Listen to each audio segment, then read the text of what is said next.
The neon signs flickering outside Riley's tavern cast shadows across Emma Walsh's face as she wiped down another empty glass. It was 2 a.m. on a Tuesday, the kind of ungodly hour when only the most desperate souls came looking for comfort at the bottom of a bottle. Her feet ached inside worn-out sneakers, her lower back screamed in protest, and the smell of stale beer had permanently embedded itself into her hair. She'd been working at Riley's for 6 years, 6 long years that had somehow turned into a life sentence.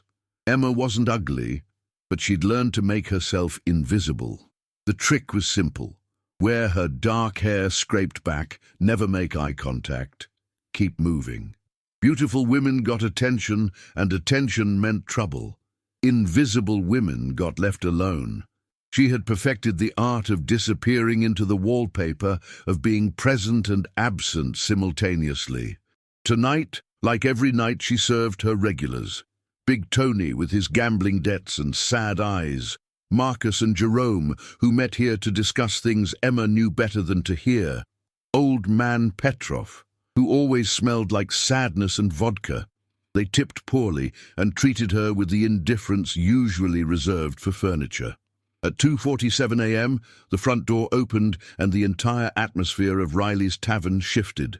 Emma noticed it before she saw him, the way Big Tony straightened in his chair, the way Jerome immediately stopped mid-sentence, the way even old man Petrov looked up from his drink. The air had changed, becoming thicker, more electric, as though something dangerous had just entered the room. Then she saw him. Marco Santoro wasn't tall in the way that made him tower over everyone else, though he was tall. He was tall in the way that commanded space, as if the air around him belonged to him, and everyone else was just borrowing it temporarily. He wore a tailored charcoal suit that probably cost more than Emma made in 3 months.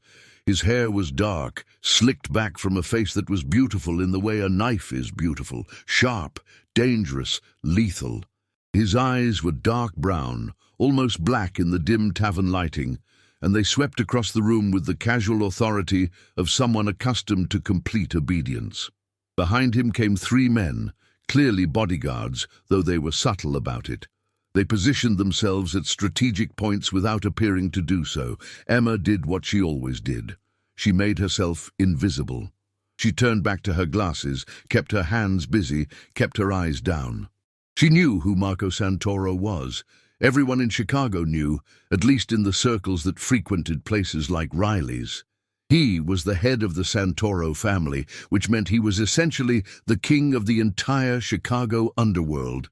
Rumors suggested he'd earned his position through ruthlessness, intelligence, and an almost supernatural ability to always stay 3 steps ahead of his enemies.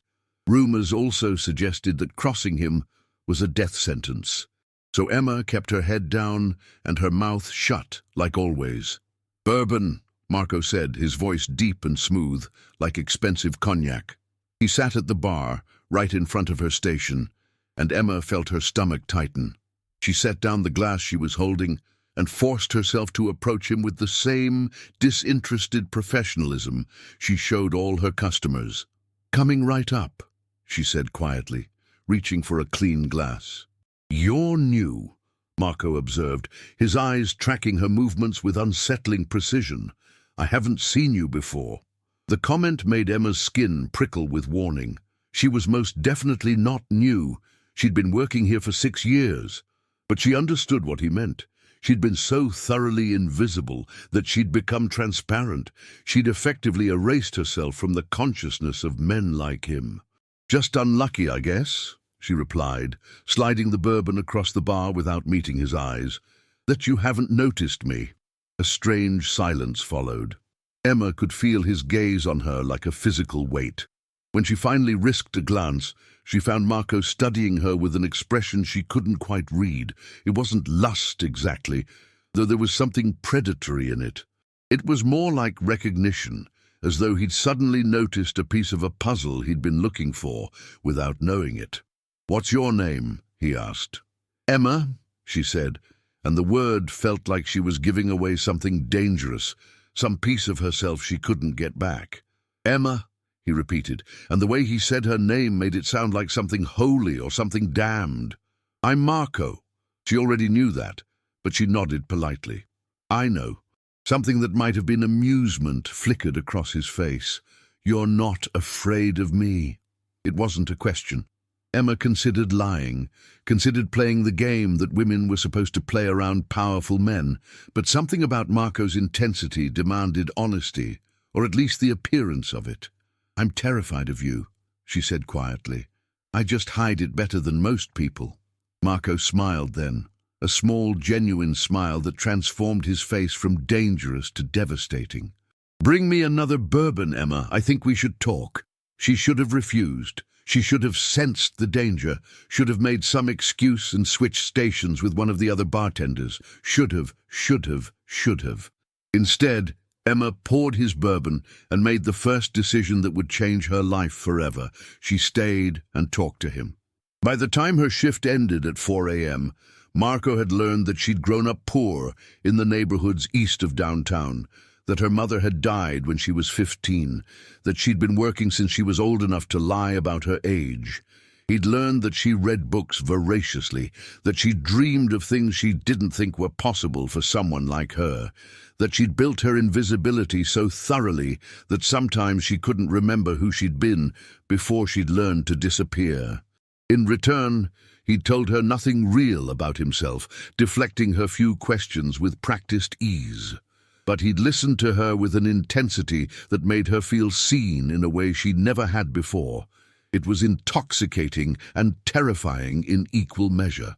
When she finally left, Emma told herself it had been nothing, a conversation with a powerful man who'd been bored and had decided to amuse himself with a random waitress. It meant nothing. He would forget about her within the week. She was absolutely certain about that. She was absolutely wrong. 3 weeks later, Emma's entire life had transformed in ways she couldn't have imagined. It started with Marco coming back to Riley's every night that she worked, just sitting at her station, nursing expensive bourbon, watching her with those dark eyes that seemed to see through all her carefully constructed walls. They talked, or rather she talked, and he listened, about everything and nothing. About the book she was currently reading, about the dreams she kept hidden in her heart, about the life she'd imagined having before her dreams had gotten smaller and smaller until they barely existed at all. Marco never pressured her, never made her uncomfortable, but his presence was impossible to ignore. Other men at the bar noticed and backed away. Women gave her looks of envy and hatred. Her co-workers whispered about her, speculating about what she was doing with him, what they were to each other. The truth was more complicated than any of them imagined. And then one night, Marco asked her a question that changed everything. "Do you want to leave this place?" Emma had set down her glass, her heart suddenly pounding. "What do you mean? I mean, do you want more than this?" He gestured around the dingy bar, the sticky floors, the low ceilings that seemed to press down on everyone inside. "Do you want to actually live, Emma, instead of just existing?" She should have known it was a trap, should have realized that nothing this good came without a price. But Emma was tired, tired of being invisible, tired of being powerless, tired of watching other people's lives while hers remained frozen. "Yes," she'd said, "I want more." 2 days later, she came home to her tiny apartment to find a woman waiting for her. The woman was elegant, severe, with sharp eyes and sharper clothes. She introduced herself as Carla and explained that Marco had sent her. "What does he want?" Emma asked warily. "To transform you," Carla said simply, "from what you are into what you could be." For the next month, Carla orchestrated Emma's metamorphosis with military precision. She took Emma to an exclusive salon, where experts cut and styled her hair into a sleek, sophisticated style. She took her to high-end boutiques, where designers dressed her in clothes that fit like a second skin, highlighting curves Emma hadn't known she possessed. She hired trainers, nutritionists, voice coaches. She taught Emma how to walk, how to hold herself, how to make eye contact without flinching. But more than her appearance changed, Emma studied with Carla for hours, learning about Marco's world, about the families and organizations that made up the Chicago underworld, about the code of honor and loyalty that governed their lives. She learned how to navigate conversations with powerful men, how to read power dynamics in a room, how to present herself as someone not to be dismissed or ignored. Throughout it all, Marco kept his distance. Emma didn't see him once during the entire month of her transformation. She began to wonder if she'd imagined him, if he'd decided she wasn't worth the effort after all. Then Carla told her that Marco was hosting a private dinner party at his penthouse on Saturday night, and that Emma had been invited. Emma's reflection in the mirror that night was almost unrecognizable. The woman staring back at her wore a dress that looked like it had been woven from midnight itself, a floor-length gown in deep navy blue that somehow made her look both powerful and sensual. Her hair fell in elegant waves down her back. Her makeup had been applied by an artist. She looked, for the first time in her life, like someone who belonged to the world of power and luxury.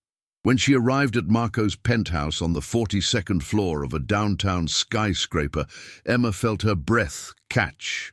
The penthouse was everything, floor-to-ceiling windows overlooking the entire city, furniture that probably had historical significance, art on the walls that she recognized from books.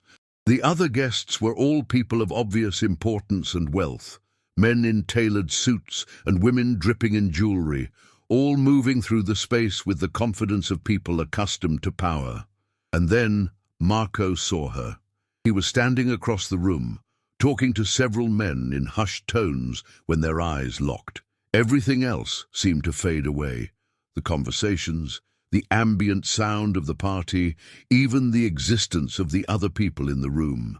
It was just Emma and Marco, connected by a gaze that felt like it could burn down everything around them. He excused himself from his conversation and walked toward her, and Emma felt the other guests watching, taking note. Whatever was happening between her and Marco was being observed, analyzed, filed away in the social calculus of the underworld. "Hello, Emma," Marco said when he reached her, and his voice carried a note of possession that made her skin flush. "You're beautiful." "Thank you," she said, and was proud that her voice remained steady. "I assume this is all part of your plan." "My plan," he repeated, something dark and pleased in his expression, "is for you to understand exactly what you're capable of becoming. Before tonight, do you understand what people see when they look at you?" Emma met his eyes. "No. What do they see?" "They see a rival's weakness," he said. "They see someone who belongs to me, which makes you an asset, a liability, a tool to be used. They see a woman who has already been transformed once, which means she's capable of being transformed again. They see someone valuable." He stepped closer, lowering his voice. "They see you the way I see you. Finally." A thrill ran through Emma's body, dangerous and intoxicating. She was no longer invisible. She had become visible, powerful, noticed, and it was all connected to him. "What happens now?" she asked. "Now," Marco said, "you stay by my side, you learn everything, and you become exactly what we both know you're meant to be." Over the following months, Emma's transformation became complete. She moved into Marco's penthouse, though they maintained separate bedrooms, a choice Marco made, respecting boundaries she hadn't known he would. He began introducing her to his world deliberately, teaching her the names and families that mattered, showing her how the city's underworld actually operated. She attended business meetings, listened to negotiations, learned to read the subtle language of power and threat, but there was always a tension between them, an electricity that grew more intense with each passing day. Looks that lingered too long, hands that touched unnecessarily, conversations that carried double meanings. It came to a head one evening in Marco's office, located in the private section of his penthouse. Emma had been reviewing files related to a rival family's operations when Marco came in, already loosening his tie. "You've been studying the Falcone family," he observed, moving to stand beside her. "What do you think of their approach?" "I think they're overextended," Emma said, turning to look at him. They're trying to maintain power in too many territories. They're vulnerable. Exactly, Marco said, satisfaction in his voice. Your instincts are sharp. He reached out, gently brushing a strand of hair from her face, and the touch sent electricity down her spine. You've become remarkable, Emma. Do you know that? I've become what you made me, she said, but there was a question in her voice. No, Marco said, stepping closer. You became what you already were. I just helped you see it. His hand moved to her face, cupping her cheek. I'm in love with you. I think I have been since you poured me that first bourbon 3 months ago, but I needed you to understand what you were capable of before I told you that. I needed you to know you didn't need me to be powerful. Emma's breath caught. And now? Now, Marco said, his thumb tracing her cheekbone, I'm asking you to choose. Not because you need me, but because you want me. Do you want me, Emma? She answered by kissing him, and it felt like the final transformation was complete. She was no longer just Marco's protégée. She was his equal, his partner, his woman. She was powerful in her own right, and she'd never been more dangerous in her life. 3 months into her relationship with Marco, Emma began to understand the true cost of the world she'd entered. It started with small things, overhearing conversations about enemies being eliminated, learning that several people who'd briefly been introduced to her were now taking care of things somewhere far away. There was a code in the underworld, a language of euphemism that made brutality sound almost poetic. Then came the incident with Anthony Falcone. Anthony was the son of the rival Falcone family, a man whose obsession with Emma had become increasingly obvious at the various social gatherings she attended with Marco. He'd started finding reasons to talk to her, to position himself near her, to make his interest unmistakably clear. Marco had done nothing to stop it, or so Emma had thought. She'd mentioned it once, offhandedly, while they were in his penthouse one evening. She'd said that Anthony's attention was becoming tiresome, that he didn't seem to understand the concept of backing off. 3 days later, Anthony Falcone walked into oncoming traffic on Lake Shore Drive. The official story was that it was an accident, that he'd been texting while walking, hadn't noticed the vehicle coming. Emma knew better. She confronted Marco about it that night, her voice sharp with a mixture of fear and something else, a dark excitement that horrified her even as it thrilled her. You had him killed, she said flatly. They were in his office. Marco didn't deny it or make excuses. Instead, he looked up from his desk with eyes that were impossibly dark, impossibly cold. He was a problem, Marco said simply. He looked at you the way men look at something they want to take from me. I removed the problem. It's what I do. What you do, Emma repeated, is kill people. Yes, Marco agreed, his voice steady. I do. I have since I was 19 years old. I will continue to do so until I die, or someone stronger than me decides I shouldn't. This is not a secret, Emma. This is not something you didn't know when you agreed to be with me. He was right. She had known. But there was a difference between theoretical knowledge and the reality of understanding that a man had killed another man, partly for her sake. Why? She asked. Why are you telling me this so calmly? Why aren't you hiding it or justifying it? Because, Marco said, standing and moving toward her, you're not like other women. You've already been dead in so many ways, Emma. You've already sacrificed pieces of yourself to survive. I'm not going to waste time pretending to be better than I am. He took her face in his hands. I will always be honest with you about exactly what I am. You deserve that much. What happened next shocked them both. Emma kissed him with a fury that surprised even herself, and when he carried her toward the couch, she let him, and the intensity of what they shared was unlike anything that had come before. It was rough and desperate, tinged with a darkness that matched the darkness they both contained. Afterward, lying in the darkness of his office with her head on his chest, Emma understood something crucial about herself.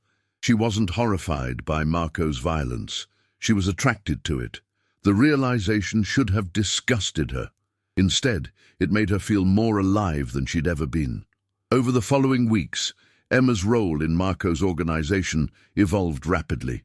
She'd always been involved in his business, but now she began to take on more active roles. She attended meetings where decisions about territorial disputes were made. She was present when contracts were discussed.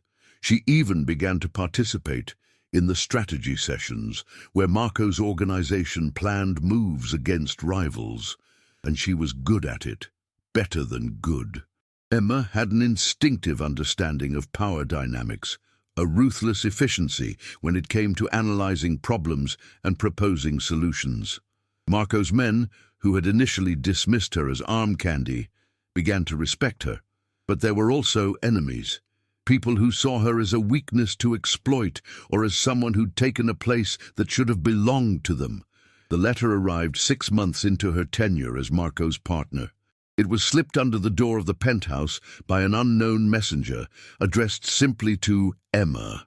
Inside was a single photograph of Emma as she'd been 6 months ago, before her transformation, wearing her old waitress uniform, invisible and broken.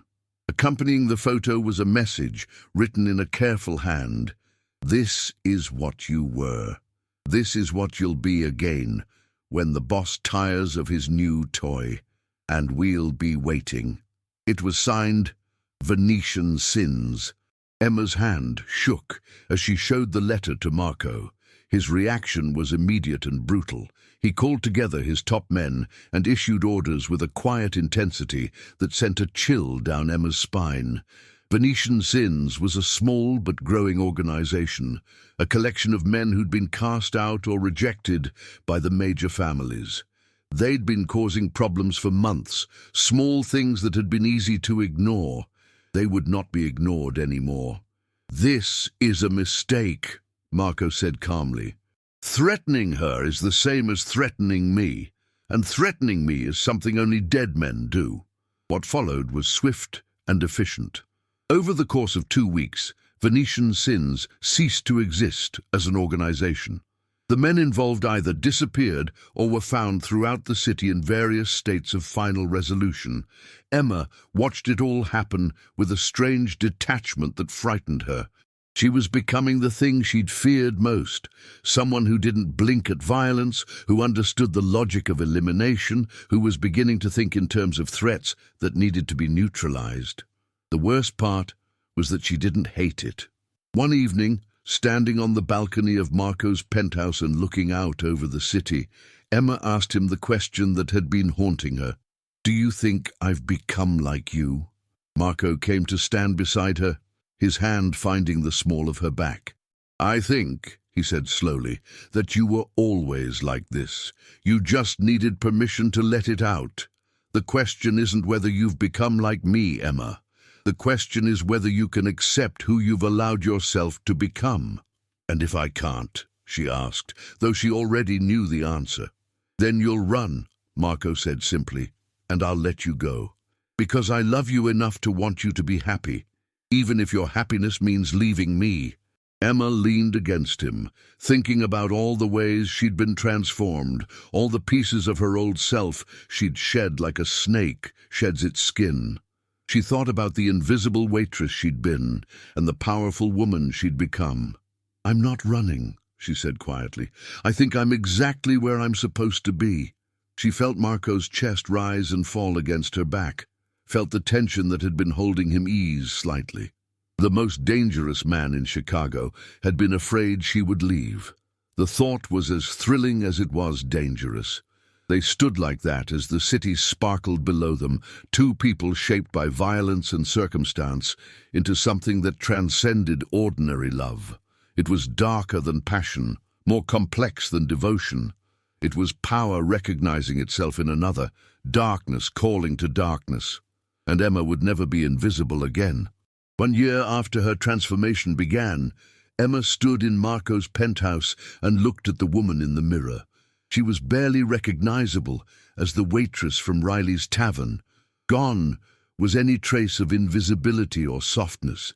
In its place was a woman who carried power like an extension of her own skin, whose presence commanded respect, whose intelligence was recognized and feared in equal measure. She wore a dress designed specifically for her by one of the world's top fashion designers, a sleek, sophisticated creation in deep emerald that seemed to absorb light. Her jewelry was understated but expensive, chosen to enhance rather than overwhelm. Her hair was perfectly styled, her makeup flawless. Everything about her appearance communicated one simple message: she belonged at the top. Tonight was significant. It was the night of the annual summit, a gathering of every major crime family in the Midwest, held at Marco's penthouse because Marco's organization had become the most powerful in the region. And for the first time, Emma was being presented not as Marco's partner, but as a co-leader. It had been Marco's decision. She'd argued against it initially, understanding the implications, the danger it would attract. But Marco had been adamant. "You've earned it," he'd said simply. "You've proven yourself to be as ruthless and as intelligent as any man in this organization. More than most. It's time the world saw that." The evening began at 8 o'clock. Men in expensive suits, powerful patriarchs who controlled territories and businesses that touched every corner of the criminal underworld, began arriving at the penthouse. Emma greeted them with Marco, standing at his side, with the confidence of someone who belonged exactly where she was. She'd learned their names, their business, their weaknesses. She knew which ones were ambitious, which ones were content with their territories, which ones were moving in secret against their supposed allies. She could read the power structures with the precision of someone who'd spent the last year learning to navigate them.